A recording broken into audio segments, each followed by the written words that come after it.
اعوذ باللہ من الشیطان الرجیم بسم اللہ الرحمن الرحیم رب اشرح لی صدری ویسر لی امری واحلل عقدۃ من لسانی یفقہوا قولی رب زدنی علما۔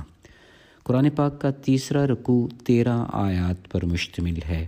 میں نے اس رکوع کو ڈیوائن ڈومیننس کے طور پر سمجھا ہے، کیونکہ اللہ رب العزت کائنات کی ہر چیز پر قدرت رکھتے ہیں۔ ان کو یہ قدرت بھی حاصل ہے کہ وہ ہر انسان کے دل کے بھید خوب جان لیتے ہیں۔ رکوع واضح کر رہا ہے کہ کچھ لوگ اللہ اور آخرت پر ایمان لانے کا دعویٰ تو کرتے ہیں، مگر وہ حقیقت میں اللہ اور اہل ایمان کے ساتھ دھوکہ کر رہے ہوتے ہیں۔ ان کے دلوں میں منافقت کی بیماری ہے، جسے اللہ تعالیٰ اور بھی بڑھا دیتے ہیں۔ رکوع میں یہ بات بھی کھل گئی کہ جب ایسے لوگوں کو کہا جاتا ہے کہ زمین میں فساد نہ کرو تو وہ اصلاح کرنے کا دعویٰ کرتے ہیں۔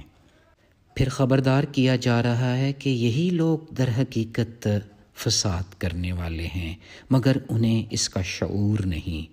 ایسے بیمار لوگوں کا ایک یہ بھی المیہ ہے کہ وہ ایمان لانے والوں کو بیوقوف سمجھتے ہیں۔ در حقیقت وہ خود ہی بیوقوف ہیں، مگر جانتے نہیں۔ یہ بھی واضح ہو گیا کہ اہل ایمان سے مل کر ایمان لانے کا دعویٰ تو کرتے رہتے ہیں، مگر جب اپنے شیطانوں کی طرف واپس لوٹتے ہیں تو ان کو کہتے ہیں کہ ہم تو ان لوگوں سے مذاق کر رہے تھے۔ حقیقت میں اللہ تعالیٰ ان سے مذاق کر رہے ہیں، ان کی رسی دراز کی ہوئی ہے، اندھوں کی طرح اندھیروں میں وہ لوگ بھٹک رہے ہیں۔ یہ لوگ ہدایت کے بدلے گمراہی خریدنا پسند کرتے ہیں، جو نفع بخش سودا نہیں۔ یہ ہرگز صحیح راستے پر نہیں ہے۔ ان کی مثال ایسے ہی ہے کہ کوئی آگ سے خوب روشنی کرے، اللہ اس کا نور بصارت سلب کر دے اور انہیں اس حال میں چھوڑ دیا جائے کہ تاریکیوں میں انہیں کچھ بھی نظر نہ آئے۔ ہمیں یہ یقین دلایا جا رہا ہے کہ یہ لوگ بہرے، گونگے اور اندھے ہیں، اب یہ ہرگز پلٹ کر واپس نہیں آئیں گے۔ ایسے لوگوں کی مثال کچھ یوں بھی ہے کہ بجلی کے کڑاکے سن کر اپنی جانوں کے خوف سے کانوں میں انگلیاں ٹھونس لیتے ہیں۔ اللہ تعالیٰ ان منکرین حق کو ہر طرف سے گھیرے میں لیے ہوئے ہے۔